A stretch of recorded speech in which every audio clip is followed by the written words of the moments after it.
একটাই উঠছে, সেটাই বলছি।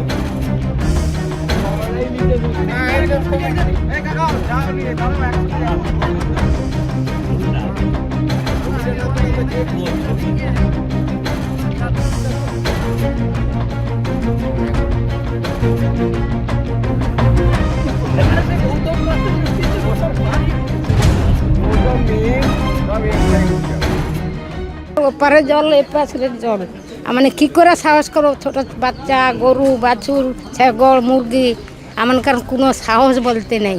আমানকে এমন হচ্ছে, আমাদের জন্য চোখের জল আসবে। ছানা পেনাকে না খেতে দিতে পারিনি, না কোনো করতে পারিনি। আমাদের জন্য হাবুডুবু খায়, কায়ো যে যাবো আমানকার শান্তি নেই। কায়ো এরকম অবস্থা আমাদের। মানে বাচ্চারা তো আছে, ছোট ছোট বাচ্চারা, ছোট ছোট বাচ্চারাকে এতক্ষণ পর্যন্ত একটা পেপারে অতগুলো করে মুড়ি দিয়েছিল, সেগুলো খাবি করে রাখছি। রান্না যে করো না আছে, জ্বালন না আছে কিছু, উলানে তো জল উঠে গেছে প্রায়, মানে বলতে গেলে জলের তলায়। দুধারে নদী দেখতে পাচ্ছেন আপনারা সবাই, যে দুপাশে আমরা মাঝখানে জলের দ্বীপের মতো আছি, ঠিক আছে। এবার দ্বীপের মতো আছি কি, এবার সব কিছু বর্তমান সরকার ব্যবস্থা নিচ্ছে বা ব্যবস্থা নিয়েছে, রান্না বান্না খাওয়া দাওয়া সব কিছু মোটামুটি পরিপর্যায় মতো চলছে। এই যে জল গোটা গ্রামে জল, এটা কি মূলত বৃষ্টির জন্য? হ্যাঁ, এটা প্রায় বৃষ্টির জন্যই হয়েছে। প্রায় কি বলা যায়, ভাদ্রগন্ধা বৃষ্টি হয়েছিল তো একটা না, এই জন্যই এইটা হয়েছে আর কি। তাহলে আপনারা এখন যাতায়াত করছেন কিভাবে? আমাদের এই যে জেলেবালি সম্পত্তি মানে সম্প্রদায় সব মানুষ আছে, ওদের নৌকাগুলো আছে, ওটার সাহায্যে আমরা যাতায়াত করছি আর কি বর্তমানে। মানে গাড়ির বদলে নৌকাতে? হ্যাঁ, গাড়ির বদলে আমরা নৌকাতে যাতায়াত করছি।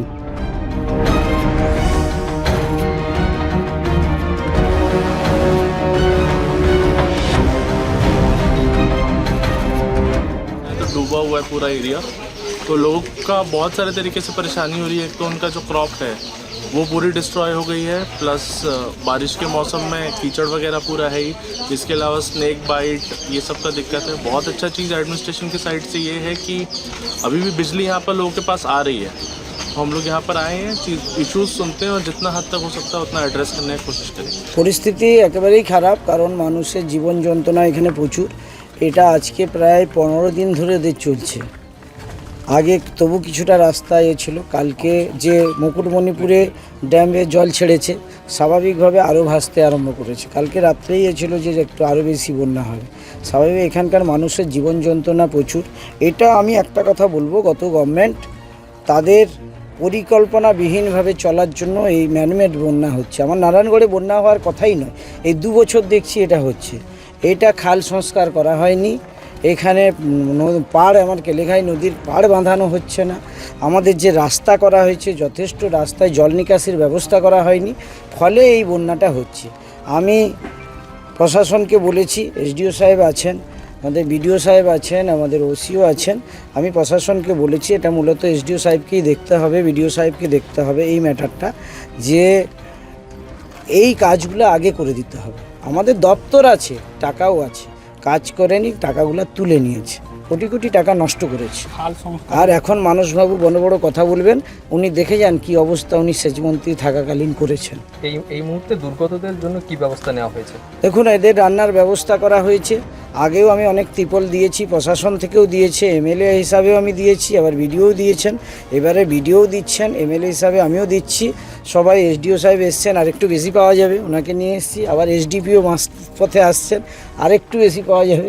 ফলে আমরা জনগণ যাতে একটু বেশি পায়, আমি সবাইকে অনুরোধ করেছি। আমার এলাকার গরিব মানুষ, এবং শুধু গরিব নয়, এখানে এসসি এসটি এলাকার মানুষরা বসবাস করছেন, সেই মানুষদের একটু এই সময় যাতে একটু সুবিধা দেওয়া যায়। সবাইকে আবেদন করছি যে এখানে যাতে বেশি দেওয়া যায়। তার সঙ্গে সঙ্গে এডিওকে আমি আসার আগে বিডিও অফিসে আমি বিডিও সাহেব দুজন থেকে মিটিং করেছি।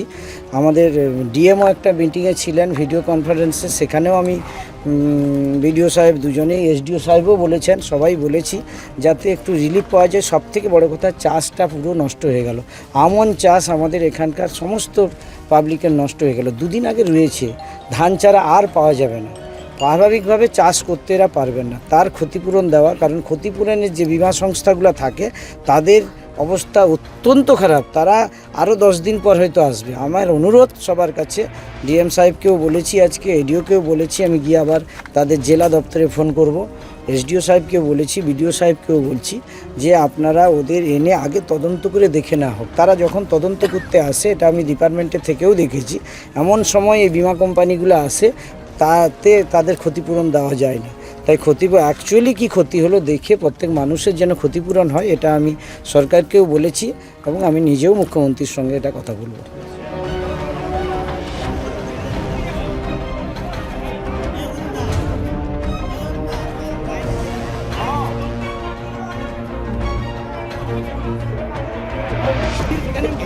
একটাই উঠছে, সেটাই বলছি।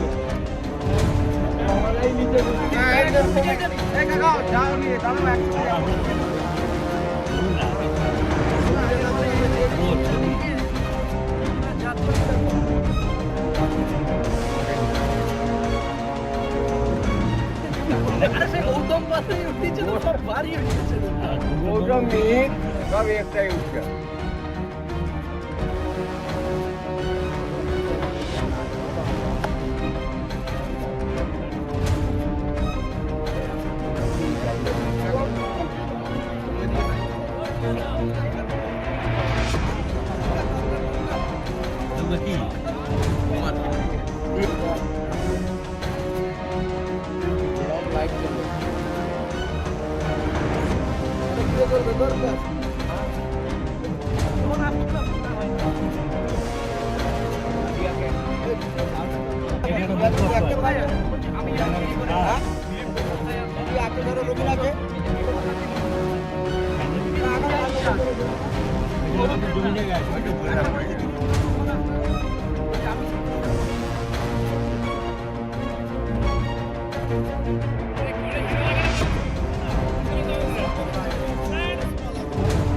জেলা সভাপতি তো আমাদের পথে।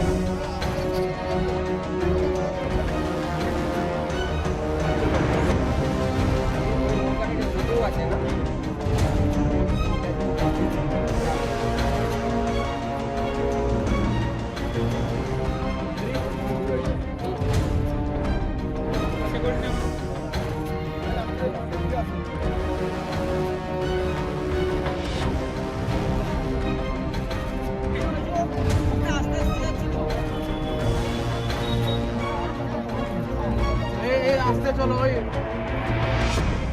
আসতে চলো, ওই নৌকাটাকে মাঝখানে ঢুকো। যাও তার পাবে না, তার না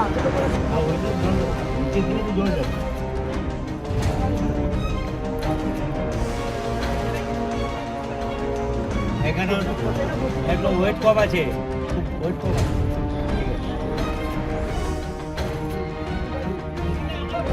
ভিডিও সাহেব আছে, ভিডিও সাহেব আছে, স্যার আছে।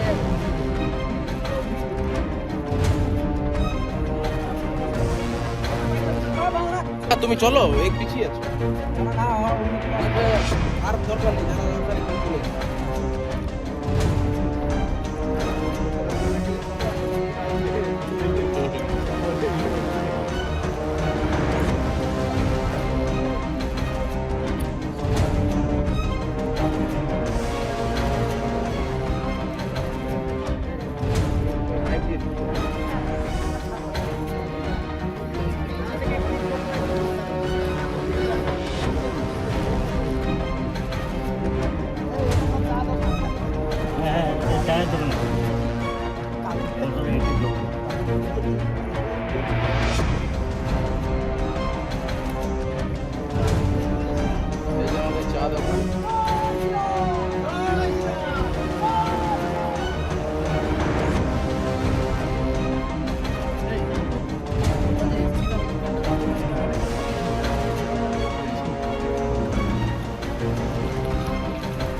আমাদের ভিডিও ভালো লাগলে লাইক এবং শেয়ার করুন।